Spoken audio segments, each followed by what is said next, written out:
Thank you very much, Mr. President. Ladies and gentlemen, good evening. Assalamu alaikum. Lovely to see you all here tonight.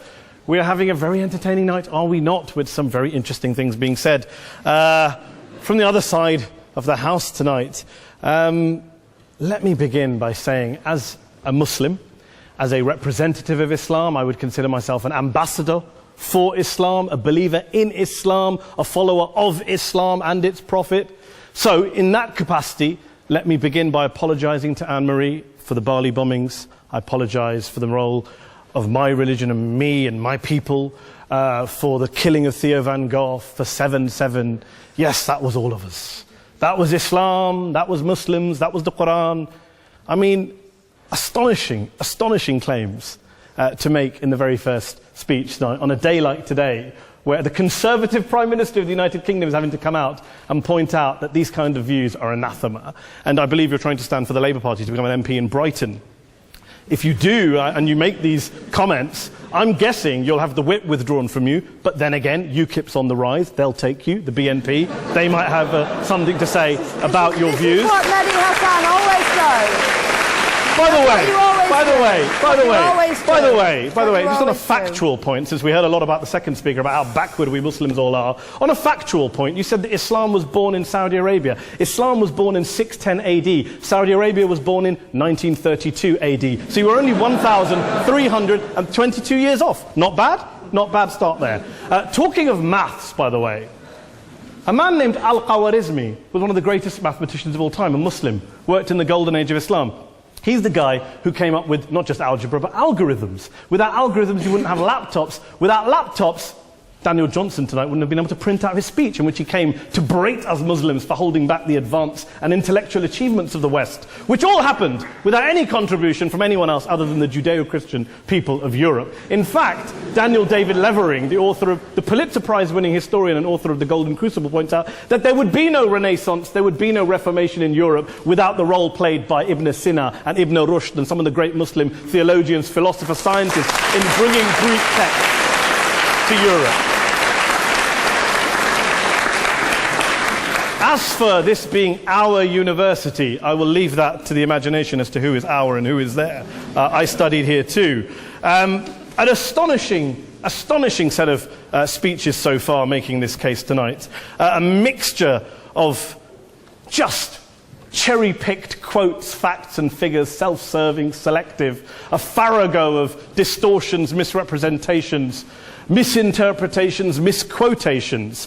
Daniel talked about my article in the New Statesman, which got me a lot of flack, where I talked about the anti-Semitism that is prevalent in some parts of the Muslim community, which indeed it is. Of course, I didn't say in that piece that it was caused by the religion of Islam. In fact, modern anti-Semitism in the Middle East was imported from, finish the sentence, Judeo-Christian Europe, where I believe some certainly bad things happened to the Jewish people. In fact, Tom Friedman, Jewish-American columnist in the New York Times, told me in this very chamber last week that he believed, had Muslims been running Europe in the 1940s, 6 million extra Jews would still be alive today. So I'm not going to take lessons in anti-Semitism from someone who's here to defend the Judeo-Christian values of a continent that murdered 6 million Jews.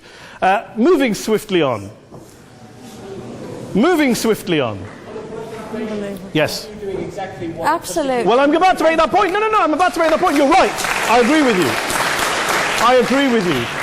you 110%. That is my point. I don't think Europe is evil or bad. I'm a very proud European. I don't want to judge Europe on that basis, but if we're going to play this gutter game where we pull out the Bali bombing and we pull out examples of anti-Semitism in the Islamic community, then of course I'm going to come back and say, well, hold on. I mean, look, let's be very clear. Daniel here was a last-minute replacement for Douglas Murray, who had to pull out. And Douglas and I have a well-documented differences, but to be fair to Douglas, as to be fair to Anne-Marie and to Peter, atheists. Atheists see all religions as evil, violent, threatening. What the problem I have with Daniel's speech is that Daniel comes here to run this robust defense of Christianity, forgetting that his fellow Christians, people who said they were acting in the name of Jesus, gave us the Crusades, the Spanish Inquisition, the anti-Jewish pogroms, European colonialism in Africa and Asia, the Lord's Resistance Army in Uganda, not to mention countless arson and bomb attacks on abortion clinics in the United States of America to this very day. I would like a little bit of humility from Daniel first before he begins lecturing other communities and other faiths on violence, terror and intolerance. But, no thank you. Some water. But I would say this, to address the gentleman's very valid point here, I'm not going to play that game. I don't actually believe that Christianity is a religion of violence and hate because of what the LRA does in Uganda or what Crusaders did to Jews and Muslims in Jerusalem when they took back the city in the 12th or 13th or whatever century it was.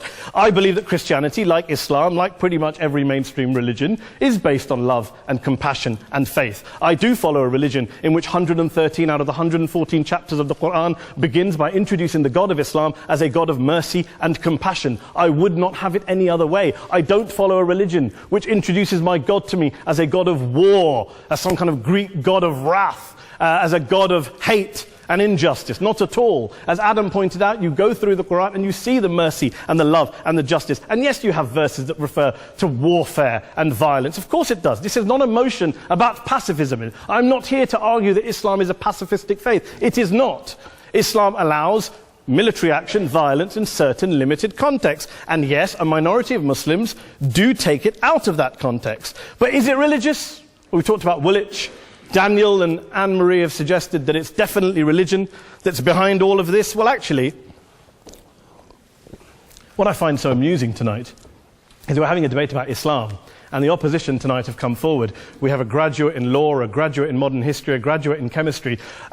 And, you know, I admire all of their intellects and their abilities, but we don't have anyone who's actually an expert on Islam, a scholar of Islam, a historian of Islam, a speaker of Arabic, even a terrorism expert or a security expert or a pollster, let alone to talk about what Muslims believe or think. Instead, we have people coming here, putting forward these views, putting forward these sweeping opinions. Listen to Professor Robert Pape of the University of Chicago, one of America's leading terrorism experts, who, unlike our esteemed opposition tonight, studied every single case of suicide terrorism between 1980 and 2005, 315 cases in total. And he concluded, and I quote, "There is little connection between suicide terrorism and Islamic fundamentalism or any of the world's religions. Rather, what nearly all suicide terrorist attacks have in common is a specific secular and strategic goal to compel modern democracies to withdraw military forces from territory that the terrorists consider to be their homeland."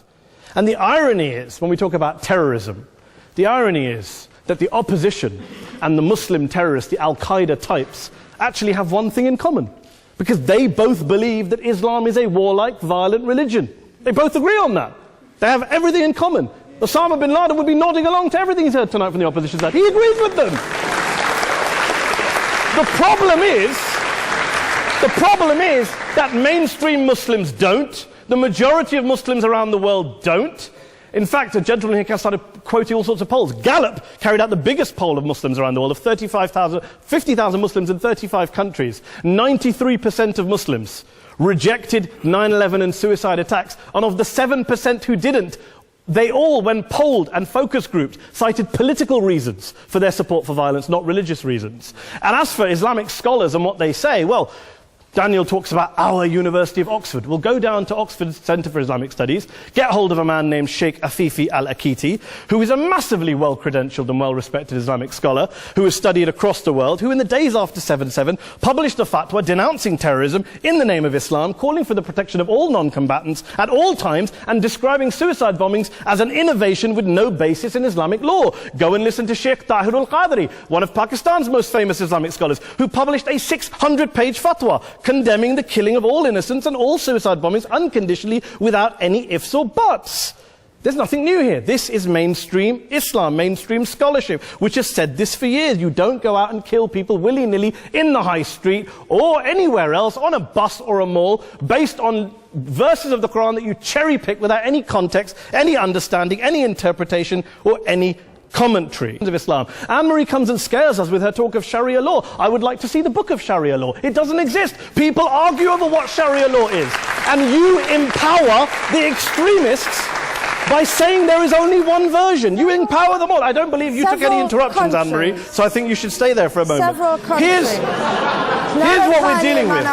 Here's what we're dealing with. We are dealing, I took your point.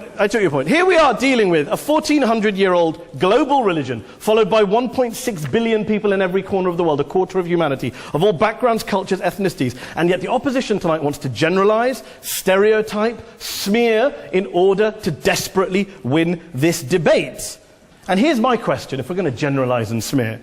If, okay, people say yesterday's bombers, and we've got to be careful, there's a trial going on, were yesterday's attackers, motivated by Islam? Big debate. I don't believe they were. Let's say they were. Let's say Faisal Shahzad, the Times Square bomber, was motivated by Islam. Let's assume, for sake of argument, that Richard Reeves, the shoe bomber, was motivated by Islam. If Islam is responsible for these killings, if Islam is what is motivating these people, and Islam is therefore not a religion of peace, a religion of war, then ask yourself this question: why aren't the rest of us doing it? Why is it such a tiny minority of Muslims are interpreting their religion in the way that the opposition claim they are? Let's assume there are 16,000 suicide bombers in the world. There aren't. Let's assume there are for the sake of argument.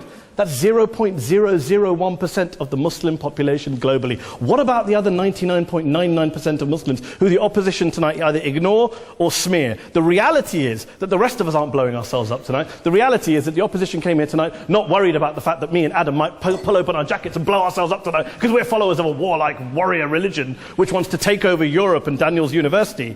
The issue is this. The issue is this. Unless the opposition can tell us tonight, and Peter Atkins is here, one of our great atheist intellectuals, can tell us tonight, can answer this question tonight: why don't the vast majority of Muslims around the world behave as violently and aggressively as a tiny minority of politically motivated extremists? Then they... Thank you very much for your time.